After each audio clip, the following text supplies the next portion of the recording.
My name is Marilyn and I am a targeted individual. I'm a black woman.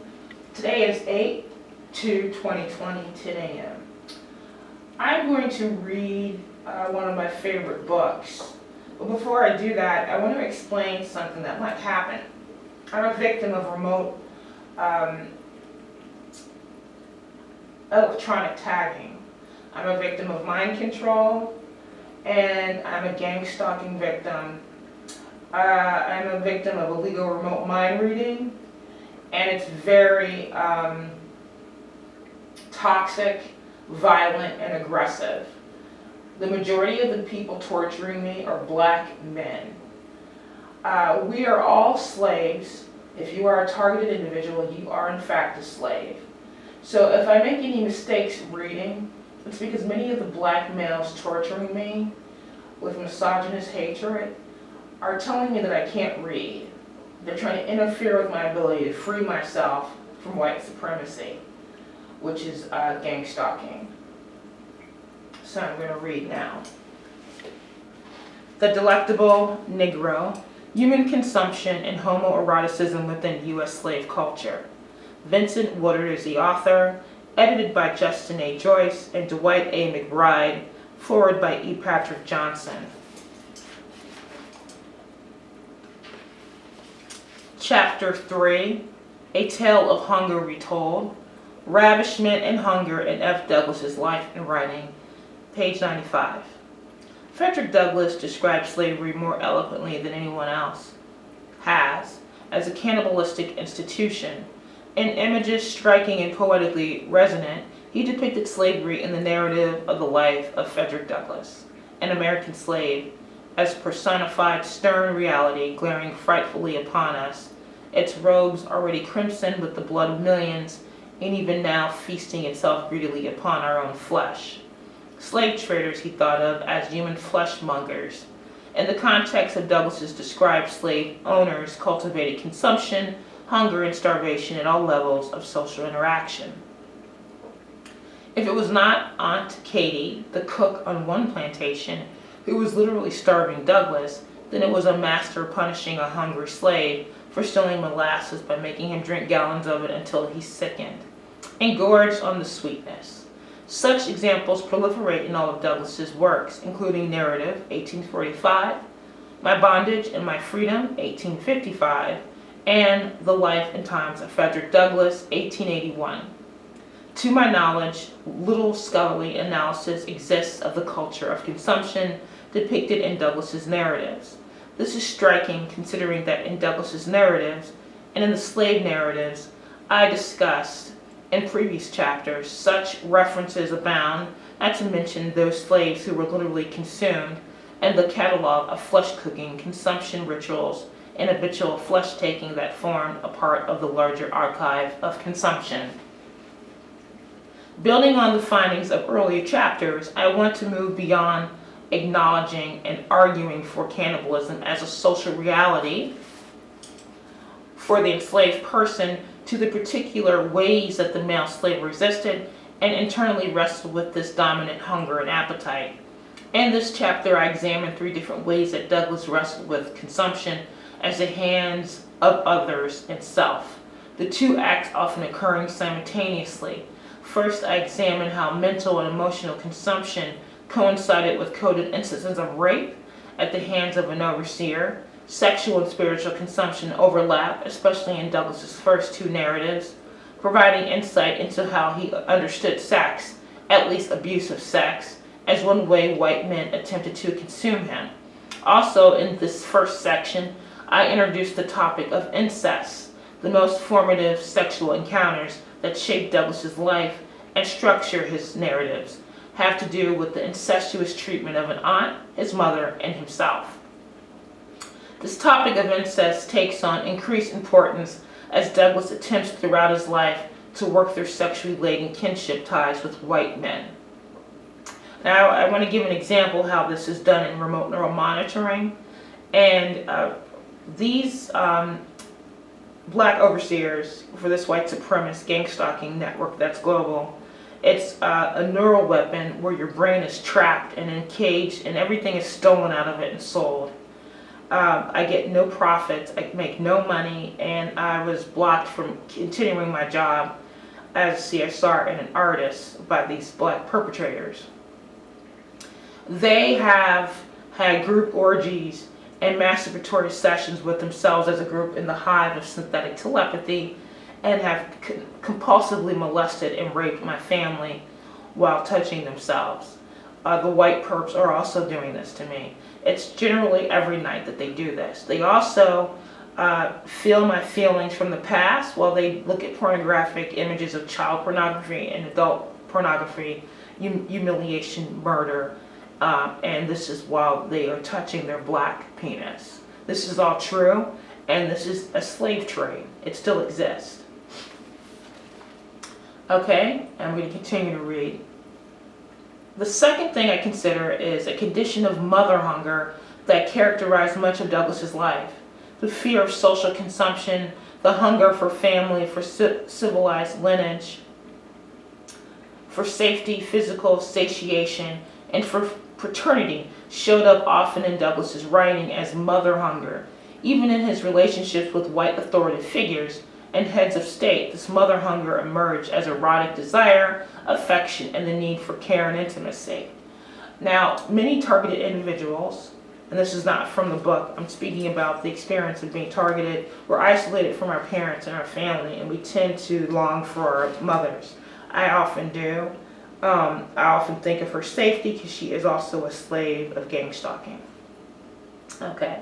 Lastly, I apply the framework of male effeminacy developed in the previous two chapters to Douglas himself. Alongside his heroic male identity, Douglas described himself as playing the role of male concubine and male daughter to the plantation system and to certain white male authority figures. Douglas depicts this role mostly as negative, but I focus on how, from a reproductive, procreative perspective, this role strikes a balance in his life. For out of dangerous, potentially self-consumptive hunger, he gives birth to the central statutes and tenets of the U.S. Republic. This hunger and desire, combined with Douglas's intellect and stoic reserve, inform his vision and unique contributions of genius to American culture. For the most part, scholars of Douglas's written work have overlooked the proliferation of references to appetite, multiple layers of hunger and consumption to his three narratives. David Van Leer, an exception to this trend, calls attention to a section from the narrative that highlights the horrors of cannibalism, dismemberment, execution, and his cursory treatment of cannibalism. In Douglas's narrative, Van Leer describes such occurrences as imaginative acts and as part of a fictionalizing moment.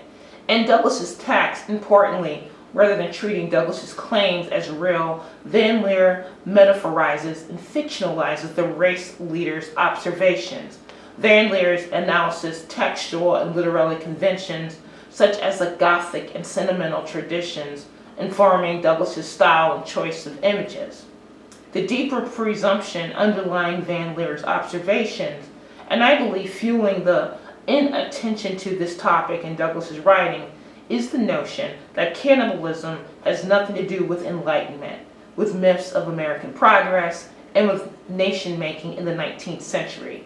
It is, to put it bluntly, inconceivable to most that cannibalism was an implicit aspect of slave culture, and more broadly in American race caste systems based in slavery. Still, Douglas depicts the slave institution as cannibalistic, and he gives us also a telling glimpse into the manner in which he internally resisted and wrestled with the reality of his social consumption. Describing the slave condition as one of the consumption and self-consumption, Douglas describes slavery in the narrative as a condition of starvation, causing us to eat our own flesh. In the life and times of Frederick Douglass, he describes himself as enmeshed in webs of soul-devouring thought that reinforce the fact that he is a slave. Douglass parallels the material reality of cannibalism with interlocking ideologies of cannibalism, that allow the master to consume the slave in body as well as in spirit and thought. This is happening to target individuals. Our minds are cannibalized, our bodies are cannibalized. Douglas's observation affirmed Carl O. Williams' understanding of slavery as a highly stylized, institutionalized form of cannibalism. Williams described thraldom slavery as a degree of cannibalism, wherein the master is a human parasite who by the right of might has secured his fellow man in the bonds of thraldom in order to feed upon him for the satisfaction of his appetite. Further elaborating on the erotics of this libidinal hunger, Orlando Patterson notes that what the slave mainly fed was the master's sense of honor, and his sexual appetite for the economic role of the slave was quite marginal among most of the continental Germanic tribes. Germanic slavery, differing from the U.S. chattel slavery, was less economically driven and more of a domestic variety, which served to highlight the interpersonal connections between master and slave. Though U.S. slavery was economically driven, this tie between the hunger and sexual appetite of the ruling class also applied to it, perhaps even more so as the exotic nature of the African type. And so basically, glorifying the African body. Early racial codes heightened white titillation at the thought of black flesh. In the 19th century, allusions to the consumption of and flesh hunger for black males proliferated in American culture. However, black men such as Douglas often alluded to this culture through subtle references to manhood and black male bodies exotically exposed before whites. And in an 1854 speech delivered by the racial liberator before an audience of educated white males, Douglas debated the subject of black humanity.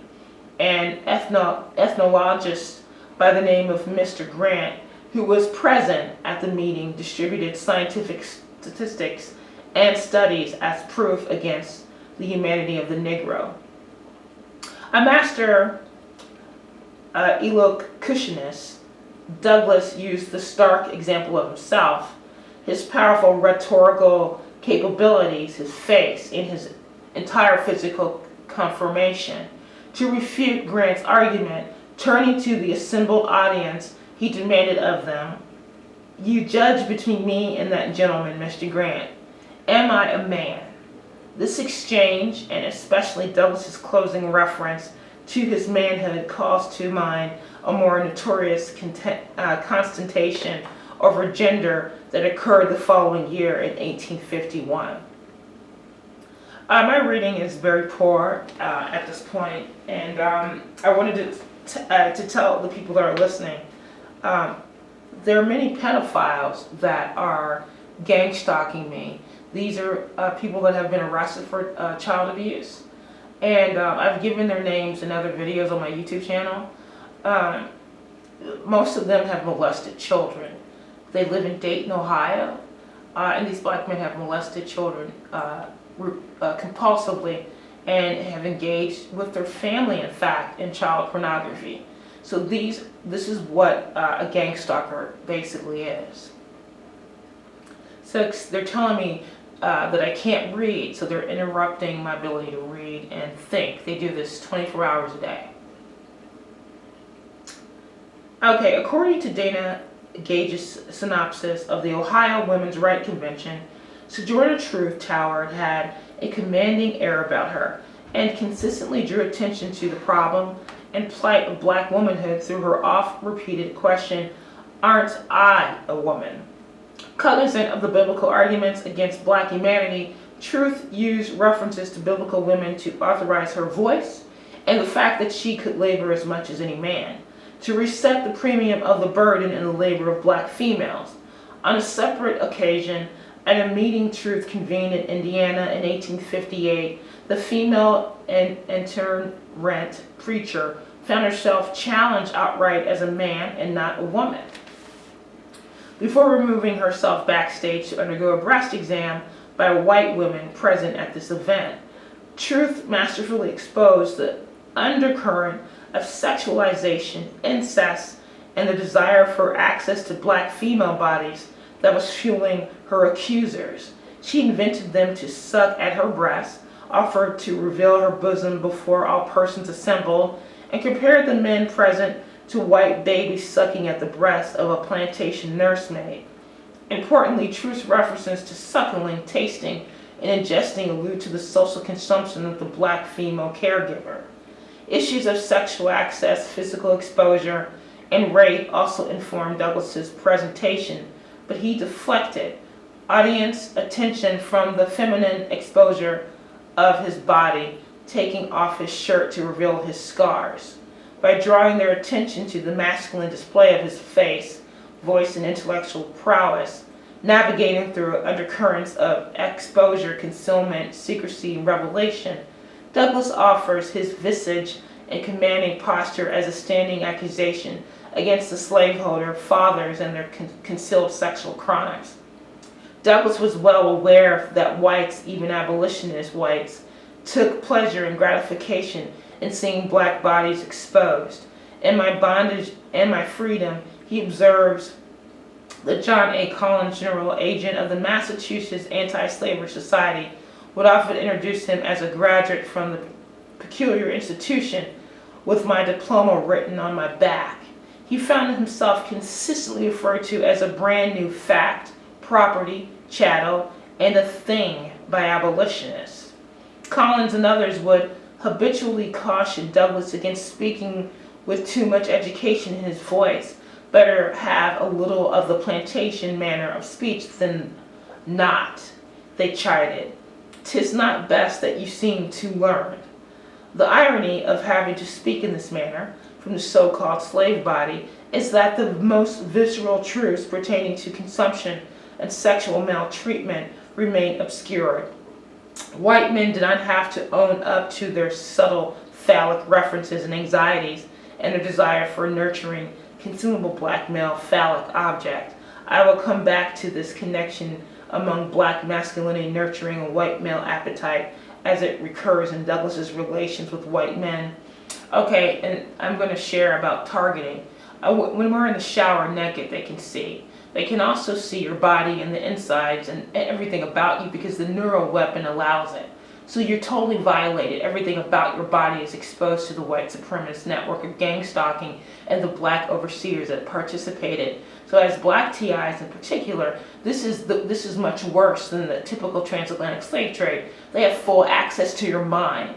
So any thought, you could actually pretend to be something else, as he's saying to Douglas, not to show your intelligence.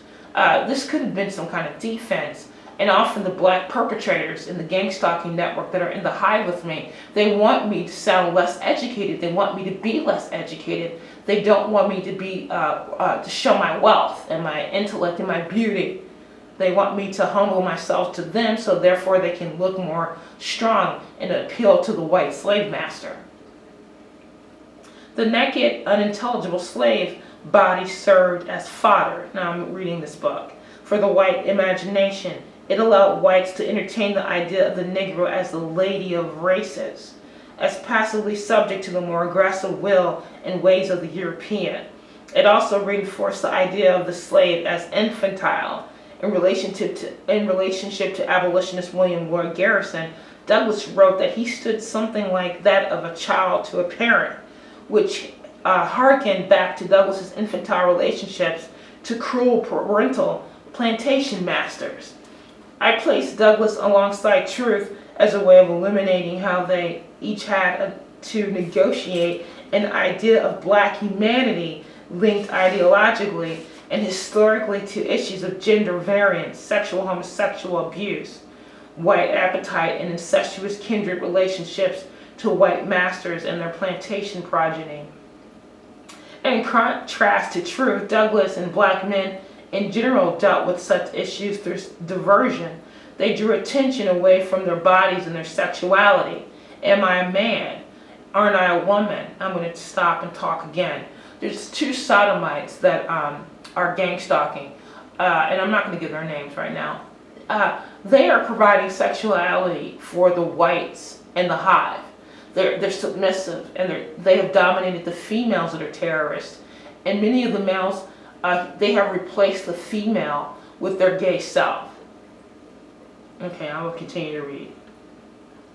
Each question informed the other, and as questions, rather than statements, revealed a sense of gender instability. Both Douglas and Truth felt, we still do not know what to do with the reality of true sexual molestation by one of her plantation mistresses, or more broadly, with the complex way white women desired, hated, abused, and sexually lusted after black women on the plantation. Again, this is happening to me. There's a white perp, a female. She's even moved closer to my home. She's molested me continuously in remote neural monitoring, compulsively, saying that my vagina belongs to her. In the case of Douglas, who masterfully manipulated the desires and expectations of the white men in his audience, questions of effeminacy, sexual abuse, and sexual transgression from a template, not speaking about these topics, titillating and chastising his male listeners with the common knowledge, make possible Douglas's claims to heroic masculinity. Scholars of Douglas's life and work have tended to focus upon and emphasize the male aspects of Douglas's genealogy, his relationships to Garrison and Wendell Phillips, his relationships to Ald Calvé, Sandy from the Plantation, his depiction of his maternal legacy as the Egyptian pharaoh Ramses II. We should never forget that Douglas, a master linguist, always spoke in code. He always spoke to both sides of the gender fluidity that lay at the root of his epistemology and rhetorical self-fashioning. Given the fact of Douglas's rhetoric, I want to move momentarily into the murky, unstable regions of this question, am I a man? Because I think that we have tended to presume too much about the fixity of Douglas's manhood. We have presumed too much, I feel, about Douglas's internal investment to being a man, especially when he consistently employed female modes of speaking about sexual violation, personal mythology, and genealogy in his writing. In addition to recording a masculine genealogy of experience, Douglas wrote to situate himself within a sublimated genealogy of female experience. As evidence of this female genealogy, I want to turn briefly to the notorious Aunt Hester, seen from recounted in Douglas' narrative and referenced in his last two autobiographies. Deborah McDowell has written that Douglas's graphic depiction of his aunt's abuse puts him into a voyeuristic relationship to the violence against slave women, which he watches, and thus enters into a symbolic complicity with the sexual crimes he witnessed. Likewise, Van Leer has interpreted this scene as marking the impenetrable boundary of Douglas's manhood. He writes, quote, as a male, he's shut out from knowledge of this uniquely female experience. McDowell and Van Leer, each in different ways, presume a boundary of masculinity marked by female abuse. Van Leer suggesting even that Douglas was not sexually abused and was never subject to the struggle of sexual dominance that defined his aunt's existence.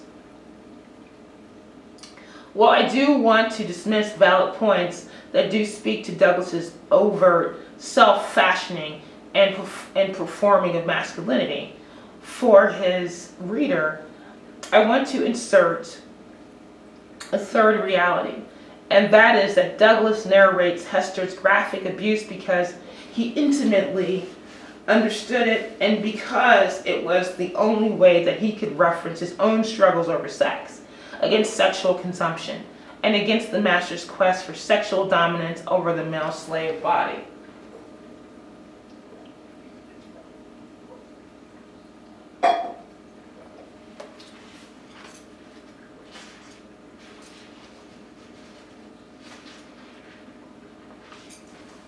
The brutality and trauma of Douglas's narrative literally begins with the Hester scene. Up to that point, Douglas gives general information, a description of where he grew up, and the details of his family life. A few pages into the narrative, the author assails us with the image of the aunt hanging from a meat hook in the kitchen. After crossing her hands, he tied them with a strong rope and led her to the stool under the large hook in the joist. But and for the purpose he made her get upon the stool and tied her hands to the hooks. She now stood fair for his infernal purpose. Her arms were stretched up at their full length so that she stood up the ends of her toes. Douglas alludes to the brutalizer's absence of pure morals and virtue, and his depictions of the master's cursing of Hester, frequently calling her something horrible, I won't say, and his outrage that she would go to see her lover from another plantation, Ned Roberts. Douglas gives us just enough information to understand the master's sexual motivations. While Douglas probably could have, he does not take from his memories a literal instance of rape. Slaves, male and female, never depicted the graphic details of rape. They alluded to it often, but out of concern with decorum and preserving the sensibilities of their readers, they never provided graphic sexual details. By giving us a torture scenario laden with sexual tension and the implicit understanding that Anthony has raped Hester in the past. Okay, now I'm going to give you an example, and I'm going to stop reading for a second. There's conference calls for targeted individuals. I express exactly what's happened to me in vivid language, and most of the TIs are traumatized by it, and I have been told repeatedly not to do that as it triggers trauma in the other TIs, so I don't do it anymore. Many other TIs, in particular the black females, say, and white females, stop saying rape. Stop telling us how you rape. We can't handle it anymore. I have some of the worst abuse in terms of being targeted. I believe that where I live in Montgomery County in Ohio, I'm one of the few that is tortured the worst. Okay. Douglas brings us more immediately into the layered and complicated meanings of slave life.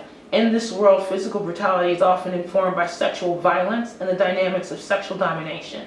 Also important is the undercurrent of incest. Captain Anthony, the slave master, is Douglas's father, which Douglas knows at the time he pens the narrative.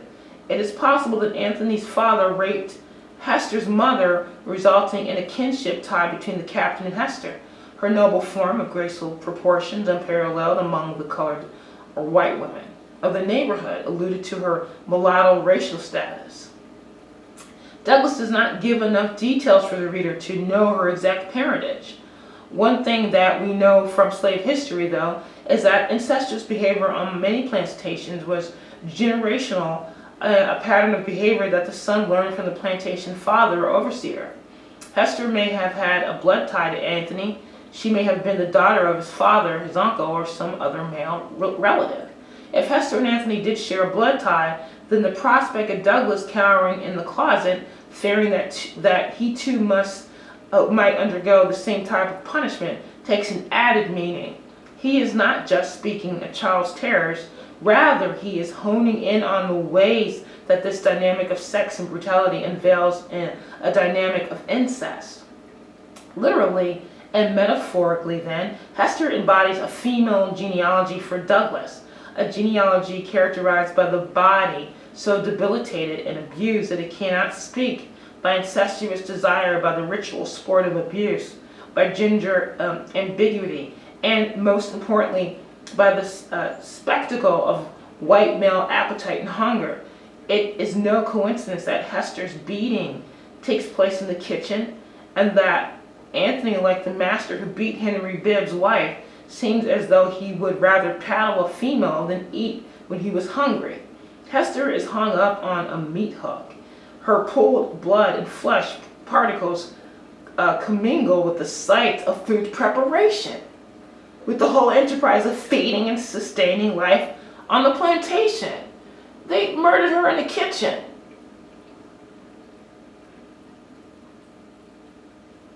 How many TIs are tortured around food? I've been made to vomit almost daily the food I eat by these black gang stalkers. At my job, I'm forced to vomit food I have in my stomach, bringing out blood, vomiting to the point of my stomach bleeding. This is how I am treated. Hester brings into focus the multiple meanings of plantation torture and the difficulty of interpreting the scars and pain that result. As I showed earlier in the example with Douglas speaking about black humanity before an all-male audience, Douglas maintained a poignant awareness of the ways in which the naked exposed body could work against him, diffusing his claims to representative manhood. The difficulty of speaking about the body, as I demonstrated earlier, shaped his early encounters with propriety abolitionists.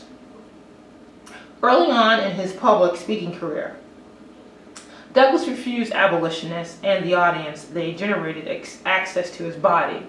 Touring through Europe with Garrison, before the publication of his first narrative, Douglas replaced his body with that of his cousin Henny. Douglas frequently employed his cousin Henny to act out the role of female victim as an ancillary to his anti-slavery speeches, while also displaying ostentatiously a variety of whips, chains, and other tools of slavery so as to make manifest the violence of a system that was often described elsewhere in more euphemistic terms. Douglas does exactly what McDowell asserts. He uses the mother and the female body as a vehicle that ensures his speakerly authority. In this way, the mother/woman's silence precipitates the male son's ability to speak. Henny shows, embodies, and demonstrates slavery, but it is Douglas who narrates and translates the body. He performs the same narration and translation on behalf of Hester. The effect of this gesture is that within the larger culture, Douglas comes to embody slavery, to take on the role of paradigmatic slave, a gesture that was part linguistic convention and general cultural tendency to privilege maleness.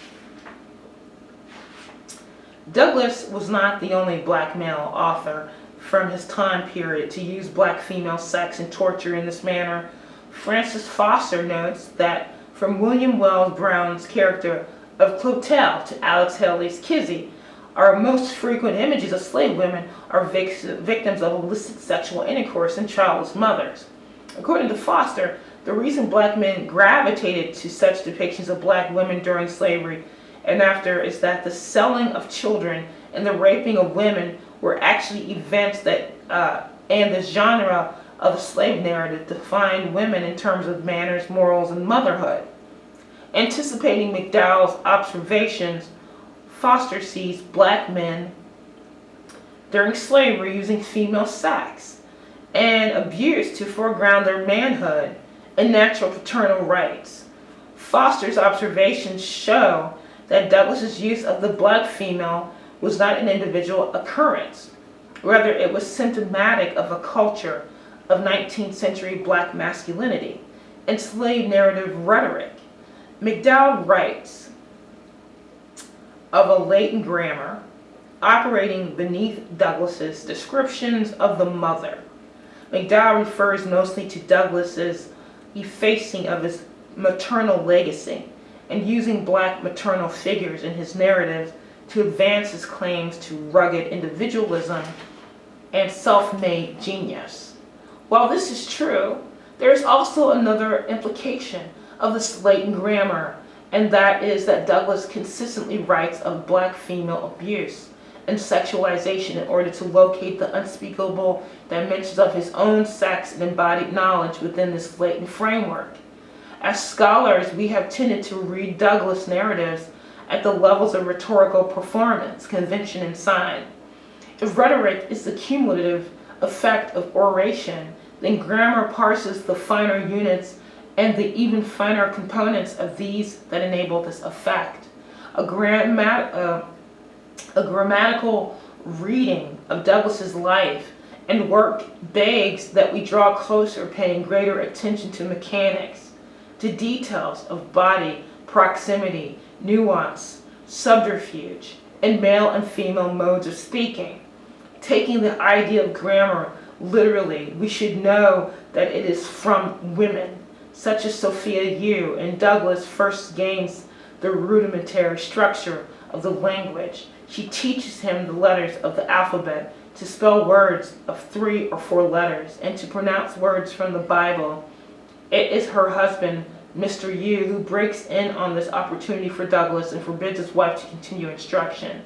Ironically, from Master Yu's lecture forbidding his reading, Douglas receives his first decidedly anti-slavery lecture. Now, I'm almost done with this section. I just want to give an example of what it's like to be a 2020 slave in remote neuromonitoring. I was reading Manly P. Hall, and he was an amazing man, and he knew the history of every religion and faith in the world. He was a genius, and you should Google him and you should read his work. So I was in my bed reading, as I often would do, to help me relax so I could sleep. And to prepare myself for a night of torture when they do dream modification. When I decided to stop reading, I heard a white woman's voice say, "Oh, don't stop reading, that was great." She actually encouraged me to read. I had never heard anything so obnoxious, and I stopped reading. I haven't gone back to that book. I'll probably read that book someday. Now I'm going to give the difference that the black males who are torturing me actually don't want me to read. They don't want me to learn. They don't want me to paint my artwork of beautiful black women. They don't want me to express myself as a black woman. They don't want me to have my own money. They don't want me to have freedom. That we have a problem in the black community with black misogyny, okay? And it is related to traditions that we've experienced in the past. And black women need to stand up to black men and